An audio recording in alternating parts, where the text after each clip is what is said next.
but not much is, there's not much really happening as of yet.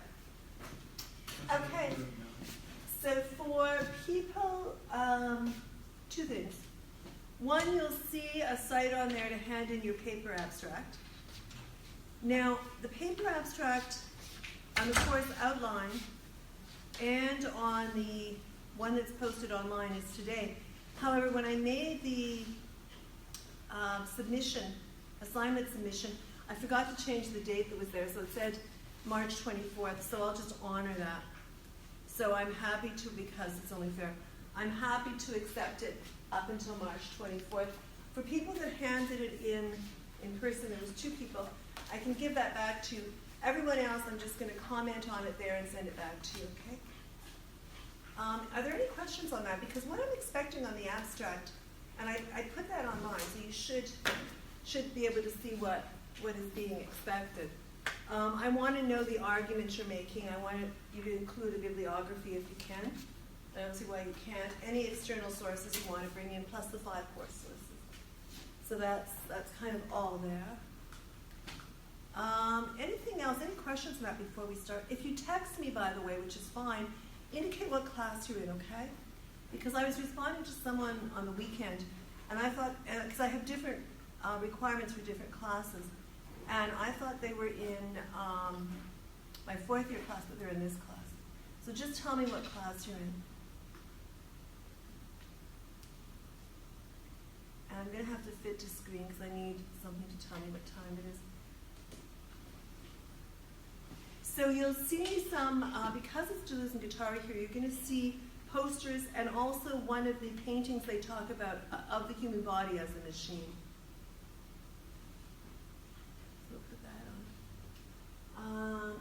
Let me see if I can. Yeah, so that's the machine boy they're talking about. Let me see if I can also get. Is there only one light control? I guess okay, we'll have to. Oh, what at the back?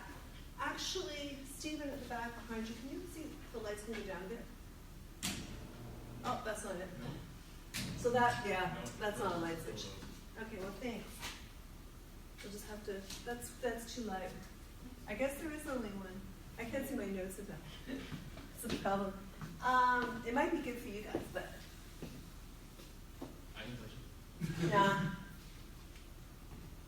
Yeah, you don't have a light switch. I think you just. There we go. We may have to, I'll have to try and see my notes. Can I just open the window more? I think it's okay now. I'm just not going to walk in front of the sensor. Maybe it's censored. It might be censored to that. Yeah, it's okay. So let me start. We've got one more class after this. And then we have a wrap-up class where I want to go sort of through everything again. I think that the hardest material probably is Lacan and Deleuze and Guattari. So this reading is pretty difficult. I'm going to go through it. If you've got it with you, I would suggest that whatever I go to on the text and read, that you mark off, because that's really part of the key points. And before we start, are there any questions or comments or anything? Is everybody doing pretty good? Because it's a rough time here, right? Because everything is due at the same time, or roughly the same time. Okay, so look, Deleuze and Guattari, in a sense, changed how, like Lacan, changed how we understand Freud. The big book that this is from is Capitalism and Schizophrenia. It's a subtitle. It's called Anti-Oedipus, Capitalism and Schizophrenia. They're post-structuralists. They died. Both of them died in the 90s. Guattari in 92 and Deleuze in 95. Deleuze is recognized as a philosopher who's equivalent, and social thinker who's equivalent in stature to Foucault, for example. Guattari was a psychoanalyst, which is why they combined to do the project. And what they're attempting to do, and they're really critiquing what the Oedipal complex means. I mean, if you go to the very last page of their article, because I wanted to read that to you first, the very last sentence. on page 50. And it's the first chapter, I think it's the first chapter of their book. What they say is, hence, instead of participating in an understanding that will bring about genuine liberation, psychoanalysis is taking part in the work of bourgeois repression at its most far-reaching level. That is to say, keeping European humanity harnessed to the yoke of daddy mummy and making no effort to do away with this problem once and for all. So they're basically saying something that's very similar to what Fanon says. And that would, if nothing else, if you haven't read the article, that's the summary, the book chapter. That is the summary of it. That's what they're getting to. And they're really arguing that the whole idea of the Oedipal complex, the whole structure of psychoanalysis just reproduces the problems and keeps the system operating. So they're attempting to get to the fascism within individuals in Western society. And they're asking a very important question, which is why, when we've got this potential for so much freedom, why does our desire lead toward domination? And they see domination, the desire for domination, as being the source of our modern sickness. They see the location of it in this Oedipal complex. And I just want to see if that's taken. Do you want to look? Oh, I can look. It's fine. Yeah, last week I thought it didn't tape, but it did tape, and it wasn't on my phone, and then, like an hour later, I looked and it was there, and I was like, okay. So I don't know. So the modern sickness, then, the desire for domination, they say is in this mummy, daddy, me triangle. It's in the family structures that the social structure reproduces. Now, unlike the dominant understanding of schizophrenia, they talk about schizophrenia and they also talk about schizoid. Okay? They see schizophrenia as something positive.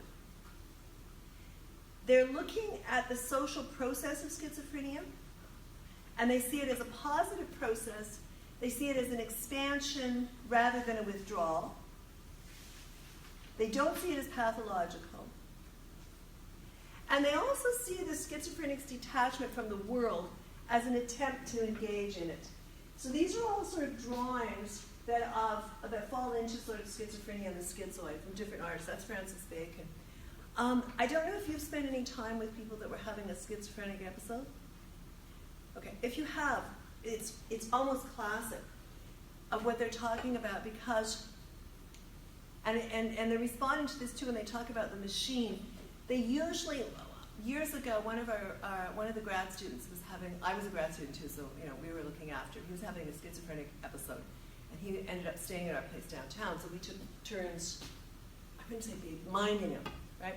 So it was my turn, so we're out walking around, and two things that are really classic was, he got better, of course, but two things that are really classic was, he really thought, and this is just, he really thought one of the largest buildings in Toronto, at that point the CN Tower, still the CN Tower, was radio frequency, because it's also a radio receiver and frequency there, right, and transmitter, was transmitting ideas to him, number one. So he really saw that he was being informed what to do by the CN Tower. And the second thing he thought was he was sharing a brain with this other grad student. They were sharing a brain. And so there was like two machines together. And I've always remembered that because when I started reading about schizophrenia, I was like, wow, that was like classic. So we were all like, we were kind of cool. We were like, oh yeah, I think his mom came and picked him up from England or something, right?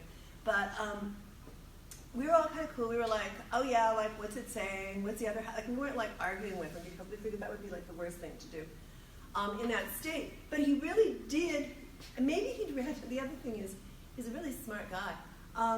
So he probably read some Deleuze at that point, right? So maybe he'd read this and was manifesting the symptoms, because what Deleuze and Guattari are saying is, once we know what the symptoms are going to be, when we're in that, so you see the machinic body there and the human, right?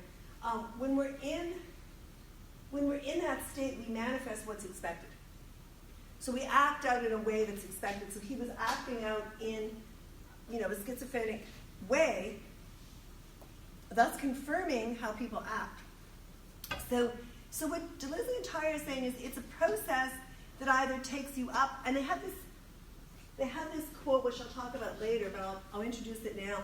So they talk about going up to the wall, and if you can break through the wall, then you're no longer stuck in the negative form of schizophrenia or stuck in fitting into the system. But what usually happens, they argue, is you get up to the wall, the medical profession, and they're not very pro-medical profession, right? The medical profession diagnoses you and makes you fit in better, and then you step back. So they say very few people have broken through the wall. They take a look at artists who have. So if you Google Deleuze, for example, and Guattari, some of the people that influence them are the people that obviously they're writing about here, like William Burroughs, people who no longer, that don't think in the same patterns and don't write in the same patterns. James Joyce, for example, for anyone who's in literature, is someone they use all the time as somebody who's broken through the wall and sees something different. But the rest of us usually get up to the wall and then either back up or get medication that makes us fit in, or some of us go through the wall and then we have a perfectly nice time, or not. There's like no guarantees. But that's what they're saying. So they're saying that the schizophrenic, in their freneticness, in their machinicness, in their seeing themselves as part of a machine, seeing them connected to all sorts of things and being transmitted to, that they are attempting to engage with the world. They're not detaching from it. But they're moving from this inside-outside, like me, not me, to a multiplicity. And they also claim that schizophrenia is a kind of live philosophy. It's certainly a live philosophy if you're a writer and you're able to harness it. If it comes out performatively, and I want to put a sort of rider here, but it's not to say that a lot of schizophrenics, for a lot of schizophrenics who are really suffering, it's not a live philosophy, and it's not in the positive sense that Deleuze and Guattari are talking about. So in that sense, because I've also known schizophrenics where, they're in two different realities. So, I mean, one of the things for the people that are not doing as well, you'll notice people, I don't mean us, because sometimes, we just wear shorts even though it's like, I don't know, -10 out. But, when you see like people downtown, you get to see a lot of this. They really are wearing the wrong clothes for the wrong season, so it's summertime and they've got on like winter clothes. And they're also randomly having an argument, but there's nobody else around, so they're like arguing, and they're not in the desert arguing with God, they're just, having a discussion. They are schizophrenic. Probably they haven't broken through, they're stuck in the symptoms, and probably the medication is not working. And so one of the first things you notice, I think that one of the first clues of somebody's, because there are a number of different realities at the same time, and there are a number of different people. So at one point in the text, Deleuze and Guattari talk about the schizophrenic who is I, the person on TV, the person over there, Genghis Khan, like historical figures, all come together. So you kind of shift back and forth, and you kind of take them all in. And if you see people doing this, that means they're in they are schizophrenic, and they're in an episode, and they haven't broken through. The other time you see that is if people have dementia, by the way. When my uncle had dementia, which is a form of Alzheimer's, so it's hard to tell which he had. It was awesome. You go out with him, and he would shift from, so you go out and have tea and stuff with him, right? And he'd be it's great. He was a really, really sweet guy, and he was great at talking, but he would go from when he was a kid to now to over another time, all in the same sentence and the time frame. So one of the things that happens is time just expands, and you don't know which reality, which time you're in. And it's very interesting. So, having read Deleuze and Guattari, I could also really tell that when he wasn't suffering, I could just really tell he was in all these different places. So it's a multiple subject. Now, what they argue is that in order for us to function in society, one of the things that the Oedipal complex does, and they call it the mummy, daddy, me triangle does, is that they freeze the person from being a multiple subject, whether it's a bisexual subject, whether it's a transgender, whether it's a trans-historical. into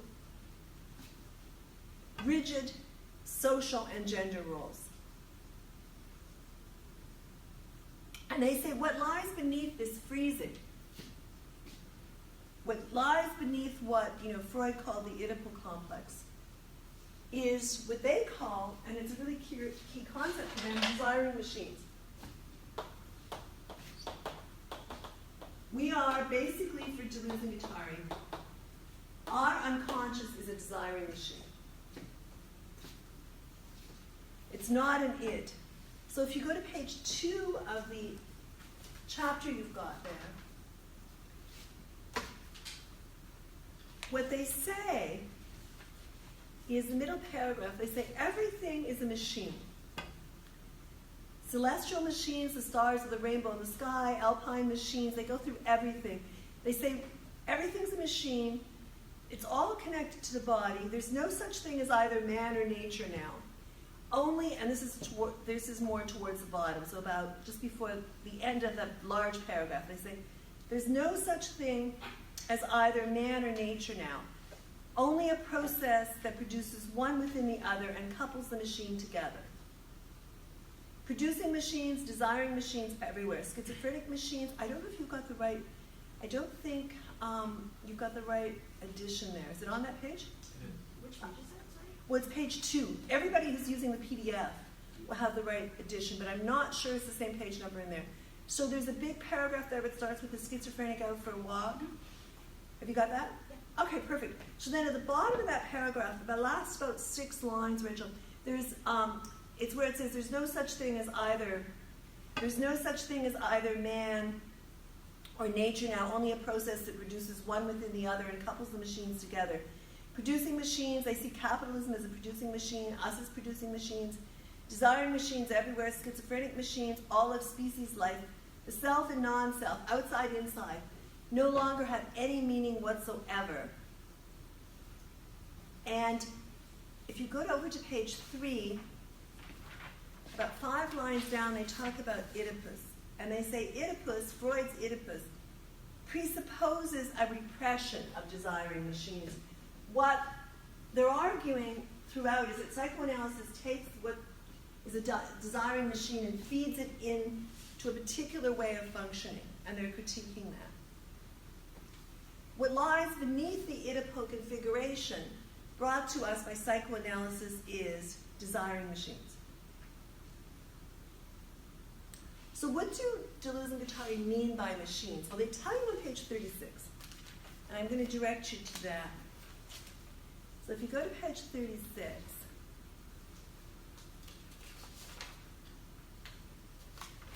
and the very first paragraph there, they say, second line, a machine may be defined as a system of interruptions and breaks. Every machine is related to a continual material flow.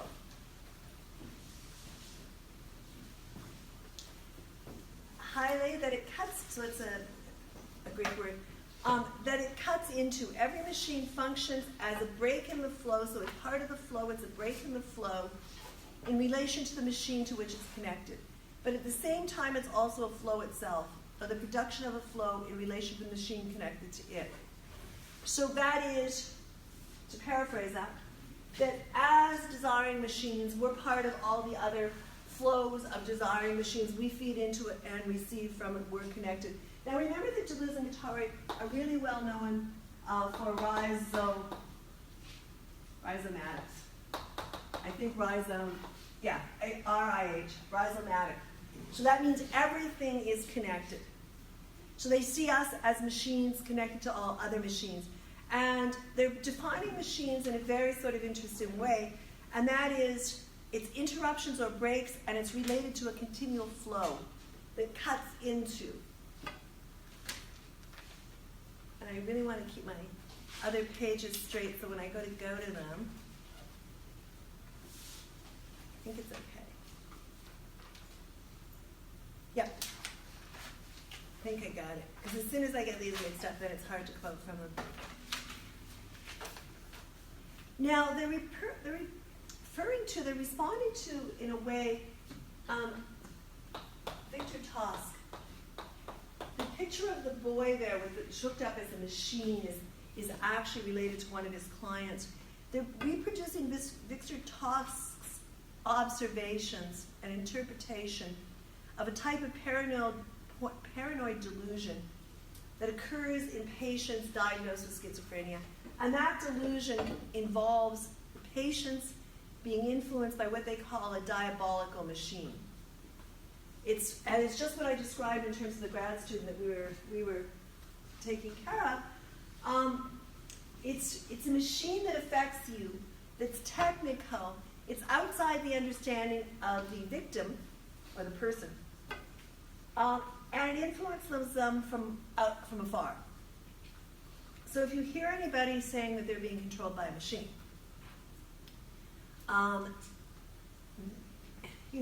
that's what Victor Tosk was writing about. And that's what Deleuze and Guattari have then picked up, and to show the reason we think this when we have paranoid delusions is because at the core we're desiring machines. Part of a flow of everything, and also as individuals an interruption in that flow. So they make no distinction between human and nature. They really respond to the Enlightenment project that sees the human as king of creation. Rather, and this is page 4, we're the being who's in intimate contact with the profound life of all forms or all types of being. So if you go to page 4, second paragraph there.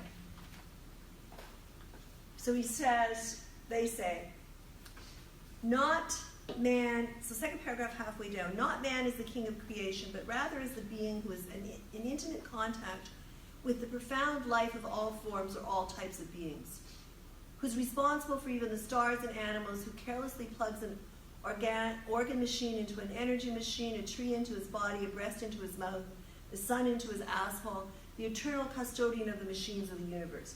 So that is how they see the human functioning as a machine, which means, in their terms, what they're doing is what they call materialist psychiatry.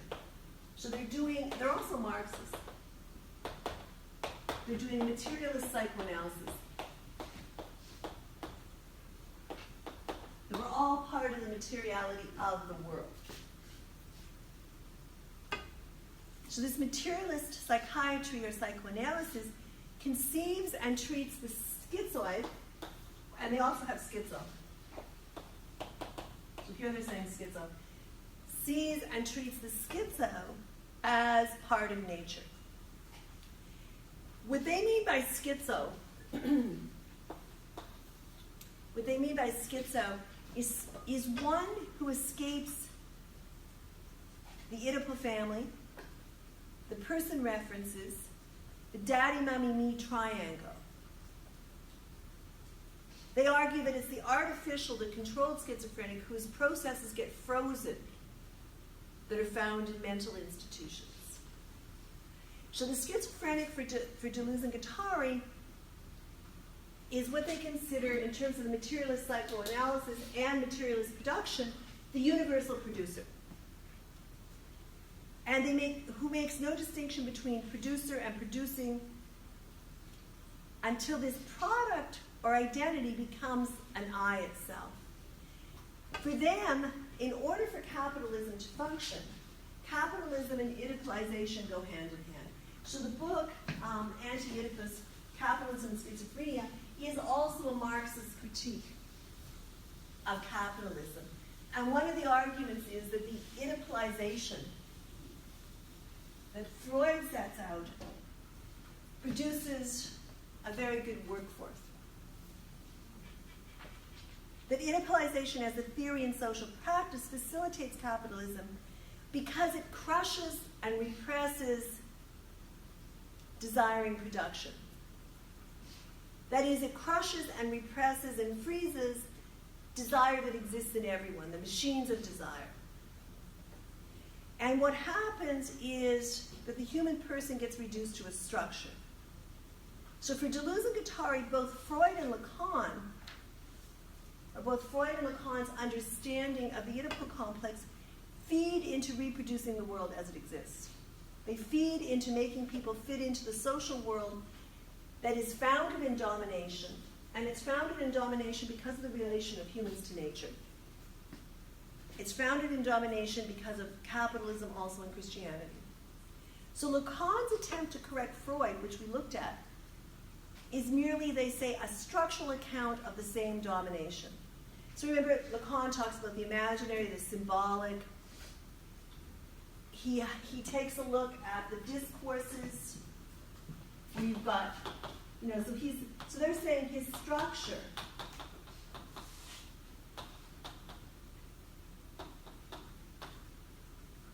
and we have the bar. So our agent, truth, production, and what's that one? That one is subject. I was going to say subject, but I thought that would go barred subject. We'll just put S in. So barred subject or subject. So they're saying that this very structure, the positions and functions of the discourses, just reproduce society as it is, but what lies beneath the structures of the imaginary, which is desire that's directing us, but where it sort of breaks through and then closes up, or the symbolic, which is the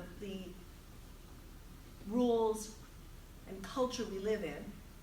They're saying that what lies beneath the structures of the imaginary and the symbolic is the machines of desire. Or what they would say in Lacanian terms, their machines of desire come very close to the real. And the imaginary is where sort of the real kind of breaks into the symbolic and then it closes up. So the unconscious then for Deleuze and Guattari is not representative the way it is for Freud and also the way it is for Lacan, but rather it's productive. And it's productive because it produces desires, and these desires slip into consciousness, and they slip into consciousness in terms of symptoms if they're not met. So they're saying that the unconscious is what you could call a neural, biological desiring machine. And the problem with the techniques of Freud and Lacan, not so much the techniques of Fanon actually, but the problem with the techniques of Freud and Lacan is things like free association, the talking cure for Freud. What they do is they end up confining the unconscious to one way of speaking, a univocal expression. So desiring production gets reduced to just representation. They say through Freud and Lacan, the productive unconscious is contained as the unconscious that only knows how to express itself in myth and tragedy and dream. And the family romance is read over desiring production all the time. So they give a very interesting example of this when they take a look at Melanie Klein, and I think it's on page 45, just so you see what happens, what they're talking about. So if you go to page 45, it's the second paragraph there. And Melanie Klein is a very well-known psychotherapist who is somewhat Lacanian but also responds to Lacan and critiques them. I think, and actually Lacan, I think they were contemporaries, but I think she was before him as well. So here's what she writes about a patient. You can see what Deleuze and Guattari are saying about how it gets contained. So she says, the first time Dick came to see me, he manifested no sort of affect when his nurse handed him over to me. When I showed him the toys I put ready, he looked at them without the faintest interest. He's a kid, right? I took a big train and put it beside a smaller one and called them Daddy Train and Dick Train. It's like, I don't know, I can't really make it up. This is her actual case report. Redundancy? What? Redundancy? No, but the smaller train is Dick Train, okay. It gets better. Therefore, he picked up the train I called Dick and made it roll to the window and said, station. So the kid says, station, fine. She says, I explained, the station is mummy. And they're using this because they're saying right in the therapeutic engagement, the therapist is setting up the Oedipal complex. The station is mummy. Dick is going into mummy. He left the train, ran to the space between the outer and inner doors, shutting himself in the dark, and ran out directly. He went through his performance several times. So you go on, and what they say is, what Klein didn't do is say, tell me a little bit about your desiring machines. Instead, she screamed, quote, "Answer daddy, mummy when I speak to you." So what you can see from the Klein example, from the case study, is the kid comes in, he's not very interested in any of the toys. And his name's Dick. And she puts these two trains out and says, "This is daddy train, this is Dick train, and the station over there is mummy." And in doing that, and then she has them take the train towards the station. In doing that, she set up the Oedipal complex. She's assuming from the very beginning that's what's going on. With someone who is very young and acting out and is not really good with speech, so that's what they're taught. That what Deleuze and Guattari say is that this family romance is read over desiring production. So whereas Freud neuroticizes everything in the unconscious and Oedipalizes it, he also, they say, closes it. He closes the family triangle over the entire unconscious, so that's the way everything is seen. What this Fanon does not do that. And I'm trying to kind of give you links, so if you're doing a paper on comparing, you'll see where some of the quotes are and what the other thinkers do. What this means is the unconscious ceases to be what it is, a factory or workshop, and it becomes a theater, a classical order of representation. They come up with this term to refer to, it's called An-Oedipal, An-Oedipal. So it's An and then Oedipal, O-E-D-I-P-A-L. They come up with the term An-Oedipal to counter this, to refer to the desiring machine of the unconscious, the raw material. So they say, look, our unconscious is basically raw material. We know that, right? And it's raw material that's in relation to everything outside. It could be in relation to our environment we're in, people we interact with, what we read, what we see. It's all there. It's raw material. It's a desiring production. What happens in Freudian and Lacanian psychoanalysis, particularly Freudian, because Lacanians tend to just let you talk, but they've got this structure they plug you into, is that they tend to take this raw material, where Deleuze and Guattari see it as linking up and coming apart. Remember, they see us as desiring machines, both part of the flow and an interruption in the flow. They tend, so that your traditional psychoanalysts, like Freud, found in science, tend to then freeze that. They freeze the raw material into the preconceived idea of what's going on. So Freud will freeze it into the Oedipal complex and then derived neurosis. Lacan will freeze it into these four structures. And that's what Deleuze and Guattari are critiquing. And it's also what Fanon was critiquing when he was talking about how it doesn't apply in extreme situations.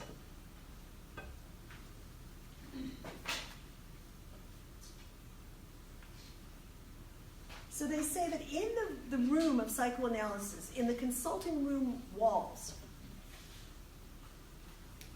these desiring machines that are at the core of the patient get contained in primal fantasy. And the example they give is the one we just read, which is Melanie Klein. They get contained, and it's on page 45, they get contained in the primal fantasy of the Oedipal scene. But there's a real problem because our unconscious, as we know, and you guys all know this, right? Like if you're doing something, like if you're working out or something, or swimming, it's really amazing. Like your unconscious will actually write your paper for you. And then when you sit down, you're good to go. And if you haven't had this experience, I'm sure it's happening, you just gotta pay attention. So you've done the research, you know what you're gonna write on. Sitting in front of the screen, thinking about what you're going to write on, logging in time is not probably the best way of doing it. What you really need, and it's not, for me, it's if I'm doing something physical, I'll just click in. Sometimes I'll also put a pen and paper beside when you go to sleep, because sometimes you'll dream it. And then when you wake up, you go, oh yeah, that was great. Try and write it down, because believe me, when you wake up again, you won't remember. So your unconscious is going to really help you out. because it's got connections in a way that you're not fully aware of. So one of Toronto's really well-known queer playwrights, Sky Gilbert, who's also a prof, teaches theater. One of the things he does is he'll like think about it, write about it. I mean, write these notes down, then he'll go for a walk, and while he's like walking around for a couple of hours, it will kick in. So it's almost like when you allow the productive unconscious to do its job, it will. What Deleuze and Guattari are saying is, what part of the problem is prevented from doing this? Some of the connections you make when you're not thinking about it, and then when you come down and you sort them out, are really quite brilliant, and you probably wouldn't have made them if you were just like sitting there trying to think about it. The trick is you got to do your research first. You have to have something. You have to have raw material in there for it to work with. So the unconscious being productive means it's composed of flows and breaks. It's not the way Freud, and they're saying Freud has projected these flows and breaks. He's contained them and he's projected them into what they call a mythical space, but he's projected them into the space of Oedipalization, which then goes to the space of castration, anxiety, neurosis, rigid gender roles.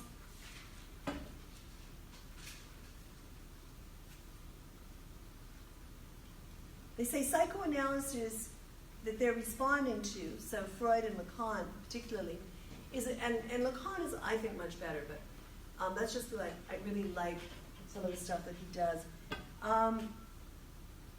It converts. It's a conversion of the unconscious. It's a conversion of the desiring machine. They say that it has, it's on page 49. Psychoanalysis has its metaphysics. Its name is Oedipus. And if you go to page 49, it's worth looking at this.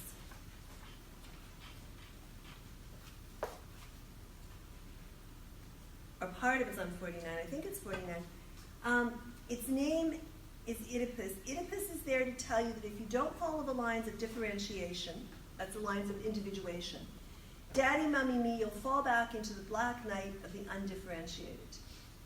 But Deleuze and Guattari point out that Oedipus creates both the differentiation and the undifferentiation that threatens us. But by putting it there, it creates both the differentiation and the undifferentiation, and that the unconscious doesn't behave this way. And here's from page 49. It's at the top paragraph. And what they say is, the unconscious is an orphan and produces itself within the identity of nature and human. However, what happens is that psychoanalysis finds parents for it in the mummy, daddy, me triangle. So the schizo over here refuses to be Oedipalized. It refuses to be Oedipalized at the individual level, the family level, and the social level. The rest of us who are Oedipalized, and we are, what we do is we're subject to the family. We live in the Oedipal family, or Oedipus of family authority, and the Oedipus of social authority. And it's really tricky because they also realize that for those people that refuse to fit in, that refuse to be Oedipalized, psychoanalysts and families call the asylum and the police for help. Or they also suggest that those who refuse to be Oedipalized make a revolution. So they're thinking of Che Guevara there. They mentioned Che at one point. They also recognize that this escape from the Oedipal isn't always positive.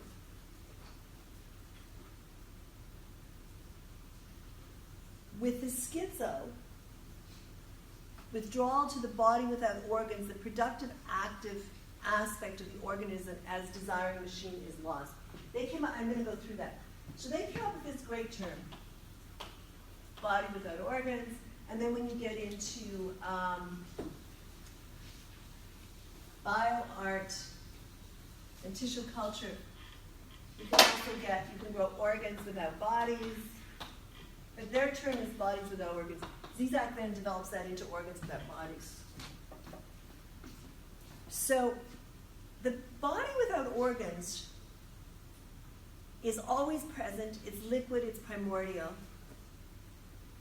It's unproductive, it's unconsumable, it's ungendered, it's imageless. You have both production and anti-production there.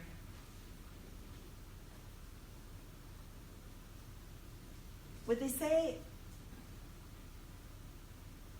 so the organs of life are the working machine. Okay? The body without organs is that which is below it. Okay? It's that which is not really, it's a foundation in the productive unconscious, but it also can be catatonic. Let's put it there for a second. So they say on page 9, an apparent contradiction. It's the beginning of the body without organs section. They say an apparent contradiction arises between desiring machines and the bodies without organs. Every coupling of machines, every production of a machine, every sound of machine running becomes unbearable to the body without organs. Some of these, Francis Bacon, which you see is a demise of the body in the paintings, and what you get is these sort of insides coming out, so it's organs really without a body. It's the opposite. Beneath its organs, its senses. So we're talking about the body. Beneath our organs. And by organs, they're meaning, like the body organs, heart, lungs, like organs. And also the organs of the desiring machine in a sense. Beneath its organs, its senses, there are lava and loathsome worms, end quote. And God at work messing it all up or strangling it by organizing it. That's from page 9. So the body without organs resists with a counterflow of undifferentiated fluid, gasps, cries of words. It can't be contained. They suggest, it's also abstract. So then they make this weird suggestion. They say, in capitalism, the abstract concept of capital, the abstract capital that produces surplus value all the time, the abstraction of it is like a body without organs. That capital in its abstract form is the body without organs in capitalism. Capital produces money from surplus labor of desiring production, and capital and money produce money. Capital, money, labor produces surplus value. Page 10. Just as the body without organs reproduces itself, puts forth shoots and branches out to the farthest corners of the universe, so does capital, money, labor.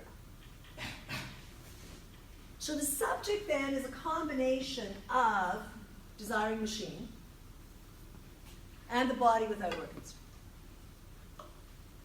And then they introduce what they call the celibate machine. And their celibate machine is a machine of pure intensity. So it's not a producing machine. It's not a body without organs. It's what they call a celibate machine, and it's called that because it's pure naked intensity. Quote, a cry suspended between life and death, states of pure naked intensity stripped of all shape and form. Page 18. When you're in a delusion, in a delirium, often this will be what happens. This naked intensity then gets described,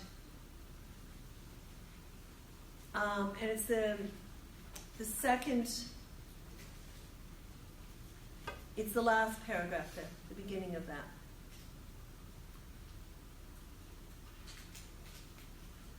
And they make examples of painters that have picked it up. So they use Duchamp's painting. Duchamp's painting in there is actually reproduced there, or put in there. So what happens then is that they're hallucinations. It's I see, I hear, and delirium, I simply see.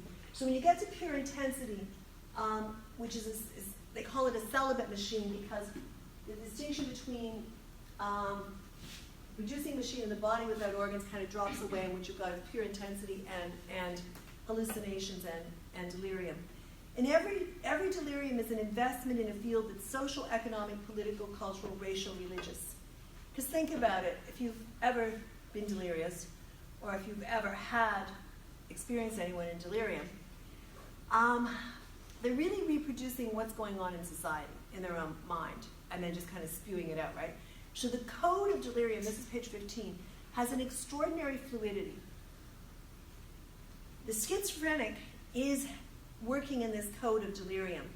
So, as I mentioned before, and this is on page 15, the schizophrenic passes from one code to another, scrambles all codes by quickly shifting.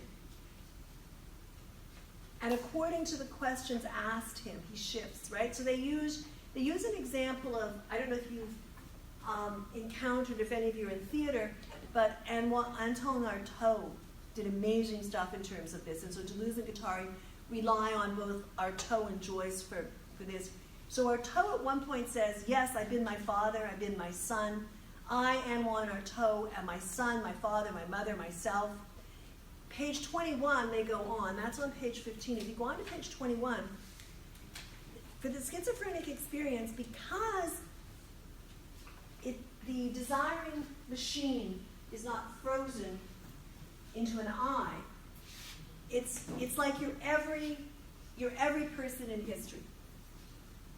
Every name in history is I. And he's talking about Nietzsche there. So they're also using authors that don't fit into Oedipalization. So it's about 20 lines down, it's the italics. Every name in history is I. The schizoid, this is also on page 15, has his own system of coordinates for situating himself. He has at his disposal his own recording code, which does not coincide with the social code or coincides with it only to parody it. So I'm just going to stop for a second. Is this fairly clear? Because I can sit down and run over it again. Because I know it's pretty unusual. You got any questions that maybe I could help? Because I think it's clear when I'm saying it, but I'm not hearing it. Yes, Josh. For the schizophrenic experience, is that in relation to delirium, that you believe that you're every person in history? And you actually, so we can either experience that in delirium, or as a schizophrenic, we experience that pretty much all the time. Okay. And so when that gets medicated, then you get back to being a contained individual. Now, partly the trick is, in order to function in our society, you really have to be an embodied, contained individual. So you need to have a strong sense of I. And this strong sense of I, Deleuze and Guattari are tracing back to, and certainly, one of the reasons we started with Freud, is that sense of I, of self, non-self, is set up in relation to the parents, in relation to Oedipalization, in relation to differentiation. For a schizophrenic, that doesn't happen. And they're taking that as a positive experience. So basically, up until Deleuze and Guattari, we could kind of go, and R.D. Laing, but we could kind of go, schizophrenia is really a problem, right? People are suffering with schizophrenia. Yes, they are. And they're suffering because they don't fit in to Deleuze and Guattari say, the system as it constructs human beings. So when they go to a revolutionary hero, like somebody like Che Guevara, he's got a sense of I, but he's also got a sense of the broader connections. And that's kind of why they go to him. So I think in order to really, get what they're saying, you have to have two positions on schizophrenia. You have to realize that it's really difficult to function as a schizophrenic. Okay? And you also have to realize that one of the reasons that the medical profession tries to make them function more like you and I do, for example, is because it's easier on them and they fit into the system. The problem with that for Deleuze and Guattari is they fit into the system and just keep reproducing it. The capitalist system, yes. The capitalist system, and also the social system, sort of law of the father, the family system, and then they just reproduce it in the next generation. You don't get change. So that's where they're going with it. Having said that, Deleuze kind of fit in with the system. Guattari was a bit different because he was gay, and so they say, either the schizoid or the pervert are people that have escaped and don't fit in. So he was like a gay psychoanalyst in Paris in the 60s and 70s. You know, so he did not fit. And partly they really needed to have them, and 80s as well. So all the way through. So Deleuze really needed Guattari to write this. Because if you read Deleuze's other works, they're very strongly academic. And so they needed, so you know, I mean, probably Guattari would have been an awesome therapist to go to if you didn't want to fit in, right? I mean, it's really important, that, as I think I said at the beginning, to pick your therapist according to whether you want to fit in or not. Because if you go in and they're going to make you into like somebody who's fully functioning and fits into the system, but you actually really disagree with the system, that's probably not the therapist for you. You know, my housemates found me a therapist. He was great. Because they were like, one of them came home and said, this person is not for me, but I think he'd be great for you. And so I was like, okay. So I went, and he was completely awesome. He was completely awesome because he wasn't interested in making me fit in. He was interested in making and helping me understand, like, you know, how one doesn't fit in and what one needs to do to function, and how, you know, how there are problems. So in that sense, you know, because I mean, I was really clear. I didn't want to be part of an Oedipal situation. And I probably had the words for that because I was doing my MA or something, right? So I was like, you know, I could probably have come up with like, I don't want to be part of Oedipalized, etc. You know, and I think my presenting symptom was men were giving me trouble, right? So, you know, which is always a presenting system because everybody's grown up in, you know, an Oedipalization where people are behaving in a certain way and everyone's reproducing and everyone's kind of in a sense unhappy because the productive unconscious is really frozen.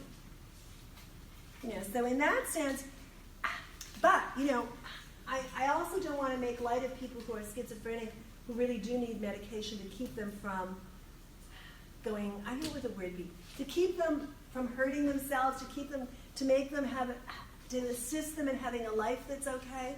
You know, because I firmly believe somebody who's walking down the street who's wearing, you know, heavy clothes and is like, I don't know, 35 out, and is talking to themselves and there's no apparent cell phone or hook, that really they're not fitting. And it would be probably better if they had some medication. I mean, it's not like they're Che Guevara, right? Or Artaud, or James Joyce, or somebody such as myself who could go, okay, well, I don't want to do this. I have respect. I mean, the real thing is I have respect for people that do want to do this, but I actually don't want to do this. It's not for me. And once you can make that claim, then I think you can respect what both Deleuze and Guattari are saying, and also respect what people that, for their reasons, function in a different way. You know, and then it becomes relatively easy. So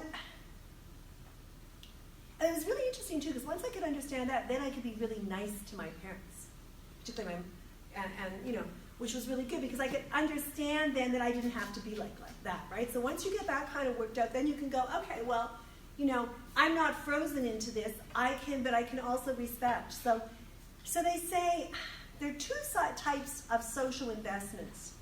There's the investment which is they call segregated, that's inside the family.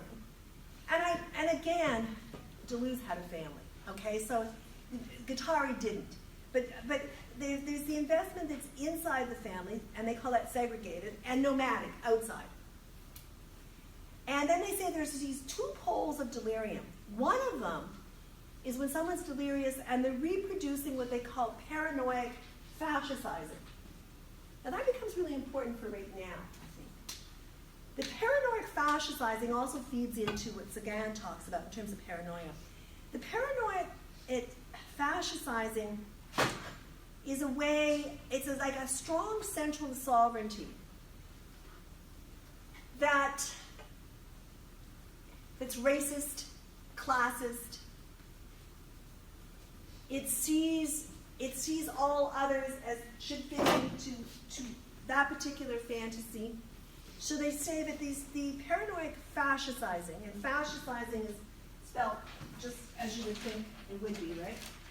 F-A-S sizing, paranoid fascisizing, where it's a delusion. You have a strong, it's a pole of delirium. You've got this strong sovereignty that wants to make every free figure the same. It's the I am your kind, I belong to the superior race and class, and then, so Deleuze and Guattari aren't interested in that particular pole of delirium. They're interested in the schizo-revolutionary, of course, right? So they're interested in, I was just add revolutionary dash schizo-revolutionary here. That's the other pole. So that's something like Che Guevara would fit into, for example. It follows the lines of escape of desire. That is, it assembles machines and groups together at the periphery. It's an inversion of the other pole. It's revolutionary because it says, I'm not your kind. And it sweeps away the social cover when it leaves. Or it causes a piece of the system to get lost. So they say, in terms of the coming up to the wall and breaking through the wall, this type of, the schizo-revolutionary breaks through the wall. The first pole, the paranoid fascizing, is stuck in the wall. And their wall metaphor is really good because one of the things that happens, you probably haven't read this, but there's this great piece that is terrifying. I used to teach it. And it's 10-day voyage into a nervous breakdown. It's R.D. Lang's. And so the person, basically has R.D. Lang documents it. And it documents it really realistically. So they get to the point of maybe breaking through the wall, which means you break through the wall and you realize, okay, this is not for me. I'm going to do something else. I'm going to, start a revolution, be a writer, live my life differently. You've got all of that. And then the person pulls back. And very much Deleuze and Guattari were influenced by this. Because I think it's a 10-day voyage into schizophrenia, actually, it's called. And they're very much influenced because many of us come up to the wall, and then we stay there. If we stay there, it's very uncomfortable. And that's the people you kind of see spewed out of the system, because they're on the wall, they haven't been able to back up and function, and they haven't been able to break through. And so the wall metaphor works really, really well there. Yeah, John. What kind of mechanisms are in place that they discuss from capitalist society to keep you within the wall? Well, that they do in the rest of, this is the first chapter, right? So the book is 300 and some pages. At one point, I actually taught the whole thing, but it wasn't all that popular. So I was like, okay. Because the other thing is they repeat themselves a lot. They really write circularly. Well, the mechanisms there are basically taking your productive unconscious and really driving it into one sort of employment. So you become really good at one sort of thing. Or you become very good. Now that, in a sense, depends what you're doing. I mean, certainly if you're doing what I'm doing, it's not one sort of thing. Or if you're doing design or something. But they're thinking really of non-creative jobs. So you end up working, it's the Marxist critique, you end up working at something that ends up affecting really your body. So I don't know if I said in this class, it was the other class, but I mean, being downtown, sometimes I'm on the streetcar, or, if I'm not walking or whatever, or driving, and you really notice, and I started noticing this years ago, but you really notice how people's work marks itself on their body. I mean, years ago I was trained as a Marxist, so that's one of the things that Marx says. It's going to mark itself in your body. So you really kind of notice that, and that would be, and Deleuze and Guattari are picking that up, right? And they're saying, okay, well, so all your body activity, you get frozen into one sort of movement, you get frozen into one sort of thinking. That's all part of capitalism, and the Oedipalization prepares you for that. I guess that's a very good question. Any other questions on that? Or anything related? Yeah, gonna. In references like this wall metaphor, where it's like a subject to be contained, you have to either be far away from the wall, or let's just say you pass the wall and you break yours, can you still function outside of it, past For sure. But if you function outside of it, past it, you mean your subject that's been revolutionized? Yeah, in their terms. So, I mean, I was using myself as an example to say you can function very well. It may just be recognizing what we just talked about. Recognizing that and saying, okay, I'm going to do a job and going and doing the job, right? And having, you could be an investment counselor. It doesn't matter what, they're not saying not to do these jobs. But what they're saying is most people are completely troubled. They are I'm putting words there. They're hating themselves. They're unhappy. They can only kind of think in one way. They get up to this wall, and then they get treatment. So the treatment kind of pulls them back, and they never actually break through. Later on in the book, they give examples of people that broke through. So some magician, people that play music, musicians, and magicians, of course. Some magicians, right? We should writers, and they give examples of writers like Bill Burroughs, Joyce, Artaud, Brecht. Like they go through a number of people that have kind of themselves, of course, and they're saying that. And some people, the really bad position to be in, really, is you get up to the wall and you don't break through, and you're just stuck there, and you haven't then got yourself in a position where you can function there, and so then you just become, the people that end up being kind of thrown out of the system. Does that answer that or no? A little bit. I'm kind of unsure about like after you break through the wall, like you can either have a life that's either happy or sad. Once you break through the wall, for them, it's not sad. The sad is not breaking through the wall. The sad is actually, you've got three options, okay? So you come up to the wall and you're freaking out. You realize something's wrong. You don't know what it is. You feel miserable all the time. You're unhappy. You can't function very well, all these things, right? So you go to see a therapist. And the therapist will either help you to fit in so those won't happen. So you go back outside? You go back, not outside the wall, you back up and you function fine. And that's okay. Or you go to a therapist and says, yeah, well, the reason you feel this is because this system, there's all these problems with it. Now your choice is either to just like rail against the system all the time and get nowhere, or realize that and then maybe go forward. And the writers that they selected for people that were going forward are people that are very well aware of what the problem with the system is, and then they are able to function.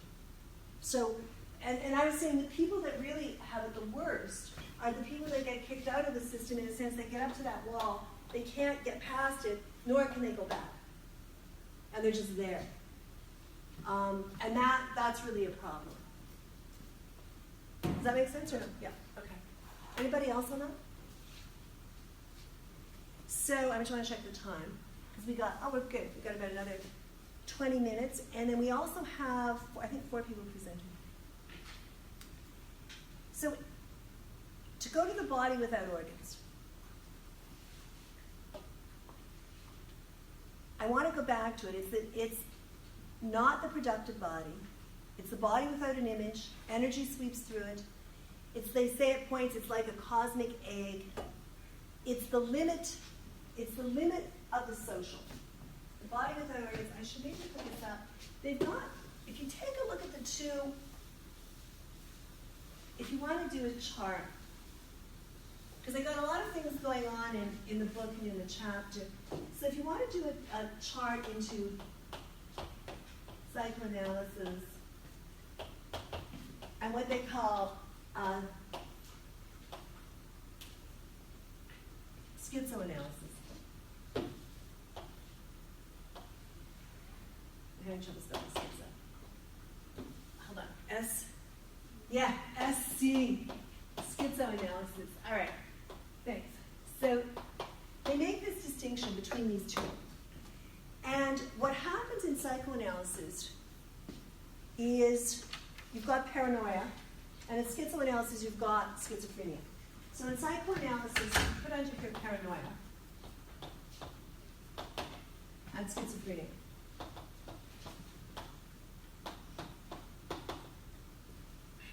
So on what psychoanalysis is working in terms of, and one of the main, their counter to schizophrenia is paranoia, is it's working in the social. Okay? So it's working in what they call the socius. It's working in the social, whereas schizophrenia is always at the limit. It's always working at the limit of the socius. What you also have is the full body, or the embodied body. And here you've got, in schizophrenia, the body without organs is also always coming through. you have what they call the molar and the molecular. And I'll talk about the molar and molecular in a second. The molar is that which freezes everything into, it's like molar, so it's like what takes all the moving parts and freezes it into something. So Vesocius is the earth, the body of the despot, capital, money. The body without organs exists at the limit. And the paranoid, if you think of, go back to Sagan and think of paranoid leaders. The paranoid then amasses, or engineers masses, large molar associations, aggregates. They say that molar is about matter as a whole, a macrophysics, whereas the schizo goes in the other direction. The schizo goes to microphysics. It goes to molecules that come together differently, molecules that don't obey laws of gravity, for example. It's molecular elements. They don't obey what they call statistical laws. They make this distinction between molar and molecular, between two regions. The molar refers to the social, the technical, the organic. The molecular then refers to desiring machines. Desiring machines end up being fragmented. They're always at the limit. So you could also put here, in this side, it's desiring machines. The productive unconscious, here you can put like the id as the unconscious there.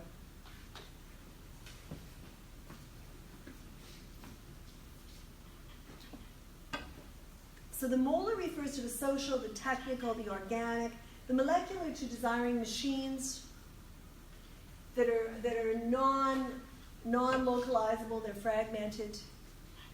So the molar gives a mass phenomenon. So if you see a mass phenomenon, because they're also trying to explain fascism. So if you see a mass phenomenon like fascism, it's molar.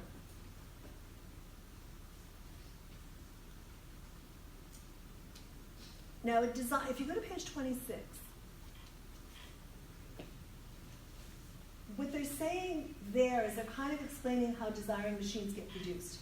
And they say that desire and machinic arrangements come together at the submicroscopic, that is at the molecular level, to produce desiring machines. So desire and machinic arrangements come together at the molecular level, the submicroscopic level, to produce desiring machines. On page 26, they say, desire is a machine, and I'll take you to it because you probably should have. So it's the bottom paragraph there. The last five lines. Desire is a machine, and the object of desire is another machine connected to it.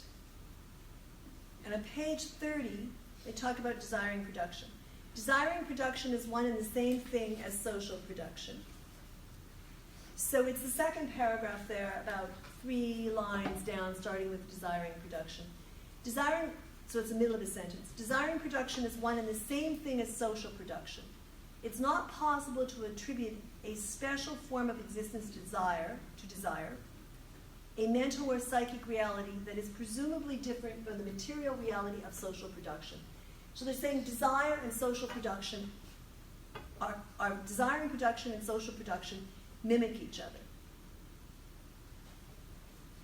Desiring machines are not fantasy machines or dream machines. Rather, fantasies are secondary expressions derived from the identical nature of two sorts of machines in any given set of circumstances. By that they mean two machines, two people. They see the people as desiring machines. They also say that the fantasy that one has is never individual, the way it is in psychoanalysis. Rather, the fantasy, the way they understand it, is always collective.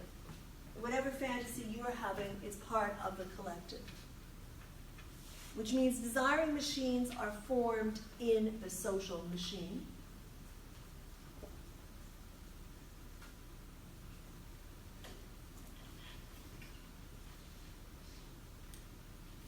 take a little bit, they take a look at the schizophrenic cell as the most basic. And they're talking about the schizophrenic cell in a body. They argue that there is a whole body of schizophrenia, that molecular biology itself is schizophrenic because it comes together and goes apart. It's fragmented. It's at the limit. They also say that microphysics is also schizophrenic. They claim that the basic cell structure of the human is schizophrenia. They use the term libido, which is Freud's term. They use the term libido to designate the specific energy of desiring machines. And they say desiring machines belong to the molecular order. That's our order. That at the most basic level, we're molecular. We belong to the molecular order. And that this order allows for what they call cosmic change that's capable of all change, that's fluid. Whereas the molar order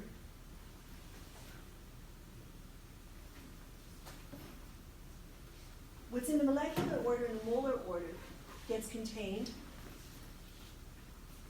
gets formed into organic or social machines,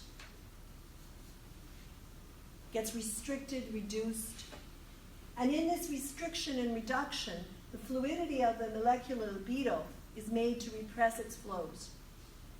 And then they say it represses its flows in the narrow cell of a couple. So they're critiquing that as well. In the narrow cell type of a couple, a family, an embodied person, they say such blockage, such molar blockage of libidinal flows that make up, the body without organs, the molecular, that are at the limit, and that constitute their positive understanding of schizophrenia. That the blockage is necessary because libido really only comes into consciousness in relation to a given body, a given person that it takes as its object. So the object choice is the union of flows of life and society that this person, this body, interrupt, receive, transmit, and they do it in a biological, social, historical field. Which that means is when you run, so what they're trying to say is that this molar stoppage becomes important because what you bring, because when you meet somebody you're interested in, it interrupts your machinic,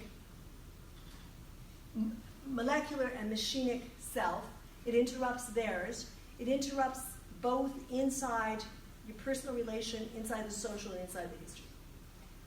And they're saying it really is necessary for libido to manifest, to have a molar blockage.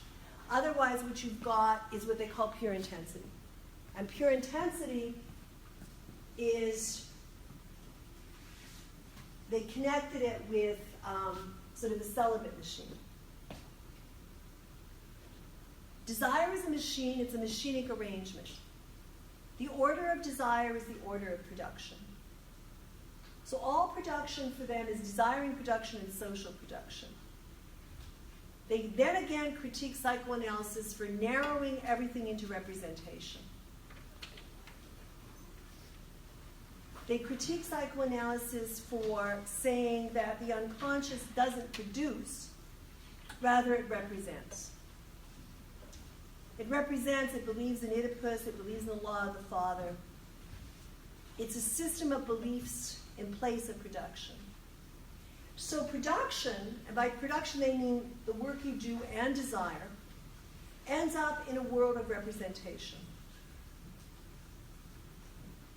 Concrete, and here's where their Marxism comes out. So concrete, qualitative labor is the principle of every representation of value in the social economy, and quantitative libido is reduced to the family, the couple, and it's the principle of every representation of the object and aim of desire.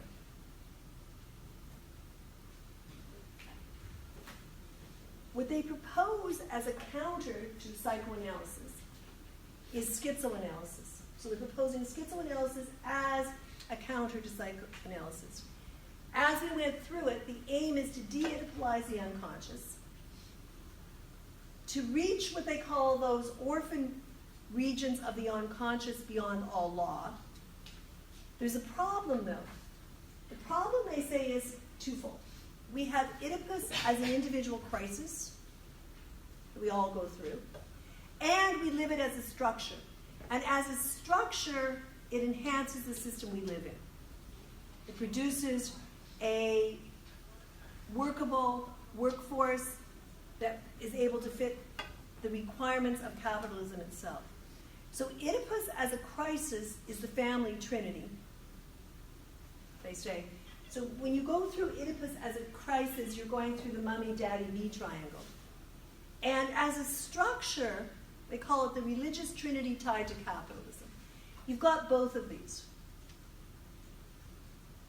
So you have to, they would argue, do away with both. The task of schizoanalysis for them is destruction, which is why it maps very well with a revolutionary project. It's to destroy the unconscious as it exists, the Oedipus myth, to destroy the ego, the superego, the law, the social as they exist. So desiring production that's not Oedipalized, and that's what they're interested in, constantly overcomes the limit of the social. It overcomes the limit of Oedipalized desire and it deterritorializes. Another really important term for Deleuze is to deterritorialize. So it deterritorializes the social. It causes its flow to escape, to go beyond the threshold of representation. So remember they're saying capitalism is basically the threshold of representation. It represents capital, money, labor, and it represents labor as an abstract entity, which is partially paid for, and what keeps the system going is obviously that which is not paid for in surplus value. So what happens with schizoanalysis is it deterritorializes this. It causes flows to escape and go beyond the threshold of representation. Molecular elements, naturally they argue, are continually passing through the links in the chain. However, representation in terms of abstract labor, Oedipalized desire, prevents the productive forces of the unconscious. So schizoanalysis, for them, undoes the representative territories and re-territorializes a subject.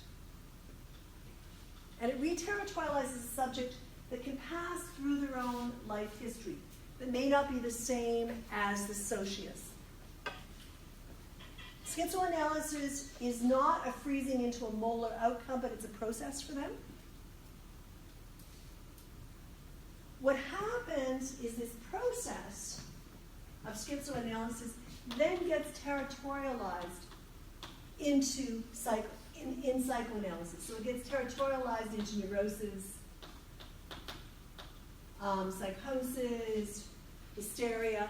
That process gets territorialized, becomes molar, is labeled and becomes molar. It gets re-territorialized into, as I said, neuroses, perversion, psychosis by psychoanalysis. In schizoanalysis, connections are always partial. They're always nomadic, polyvocal. So Deleuze and Guattari are into process. They propose that a true politics of psychiatry and anti-psychiatry would have two practices. First of all, undoing all the re-territorializations that transform madness into mental illness. So first, they say that a true politics of psychiatry, or anti-psychiatry, and there's an anti-psychiatry movement. They have a magazine, they probably have it online now. I haven't looked at it for quite a while. There was a strong one in Toronto, actually. But they have two practices. One, undoing all the re-territorializations that transform madness into mental illness. So in schizoanalysis, you have madness. In psychoanalysis, you have mental illness. So madness in schizoanalysis gets re-territorialized into mental illness here. It gets named. It gets named as neurosis, it gets named as psychosis, it gets named as paranoia, it gets named as hysteria. Whereas in psychoanalysis, the connections are, or because they're partial, there's a flow. The second proposal they make is that, so first they're going to undo all the re-territorializations that transform madness into mental illness. Secondly, they want to liberate the schizoid movement of deterritorialization in all its flows in a way that's no longer just going to be a flow of madness, but will affect the flows of labor and desire. So they want to take what's considered a flow of madness and feed it into, we'll say, into labor and into desire. Because it's precisely madness that is in a way going against the system. So madness would no longer exist as madness.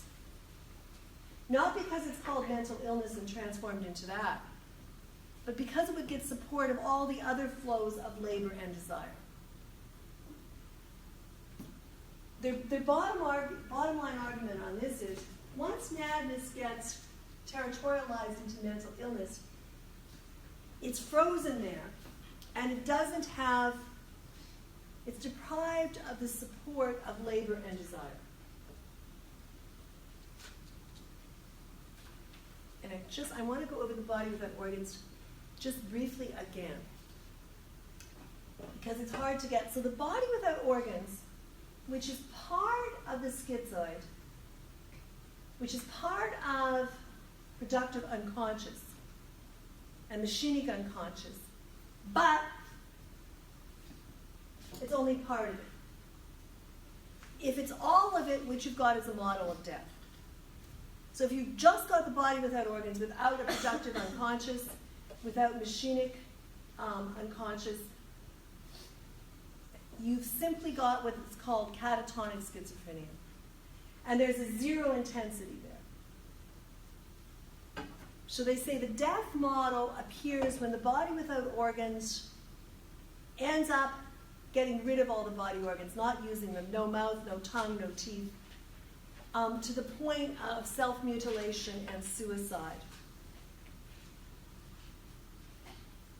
They argue that the death desire is not in opposition to the life instinct, as Freud said. Rather, these are two parts of the same desiring machine. They function molecularly. So the death desire is not in opposition to the life instinct, as Freud argued. Rather, they're two parts of the desiring machine. They function molecularly. They fragment. They say that death is not opposite to life if you take the molecular approach. Rather, it occurs in every passage or becoming. It's part of the process. If you think of your cells, they die every day. If you know the whole argument, if you quit smoking in 7 years, you'll have completely new cells in your lungs. It's actually true. So that's part. So our body is made to be part of the process of life and death, of living and dying, of the death instinct and the life instinct. So death, for Deleuze and Guattari, is felt in every feeling. It never ceases. It's really part of the desiring machine. The desiring machine combines a molecular relation of life and death. Now they've found that when you die, your brain doesn't stop as soon as you die. It goes a bit longer. There's some very interesting things. So it's really part of the process. For them, the schizophrenic process is a voyage of initiation. They say it causes the subject to enter a state in which she or he has existed since the beginning of time, to connect with the life form itself through going back to the lowest form. That's, in a sense, that's what they mean with the body without organs, but not to stay there. If you end up staying there, you can't function. So, I mean, if you've had this experience, which is really quite incredible, then you have to re-territorialize and, move back. But you could then be a nomadic subject.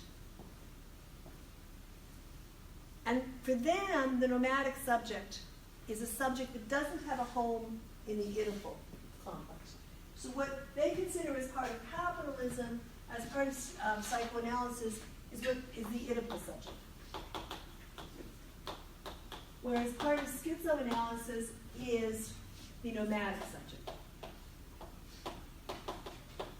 A subject that can molecularly reconfigure and that can pass through machinic flows in relation to self, other, outside, inside. So the nomadic subject doesn't have a home in the Oedipal structure. It descends the flows of time. It descends through countries, races, families, parental appellations, divine appellations, geographical and historical designations, and this, you don't have this is on page 85 of the book, and miscellaneous news items. It all comes together, in a sense. So the nomadic subject is that what can arise after, it can arise anyway, but if you take a look at the schizophrenic process as a voyage of initiation, it causes a subject to enter a state where we've existed since the beginning of time. Lacan might even call that the imaginary. And Freud might even call it the oceanic. That we kind of enter that we've existed since the beginning of time. And in that we connect with the life form through going back for Deleuze and Guattari to the lowest life form, to the molecular. This is what they mean with the body without organs. And they have two different senses of it in there, but that's what they mean. And in a sense, if you want to find something parallel in Freud and Lacan, I would say Lacan imaginary and Freud oceanic. And then what happens is, in this process, one can create what they consider a nomadic subject. And that's a subject that doesn't have a home in the Oedipal structure. It doesn't mean it can't function. The subject can function, but it doesn't have a home in the Oedipal structure. Certain writers, certain revolutionaries, and in this sense, it descends the flows of time through countries, races, families, and they list them, right? And my favorite is miscellaneous news items, because it all kind of comes together in the molecular. Okay. Wait on schedule. 1:05. Would you be back at 1:20 for the tutorial? And I believe we have 4 people presenting. I'll check. We had 5, but someone is sick.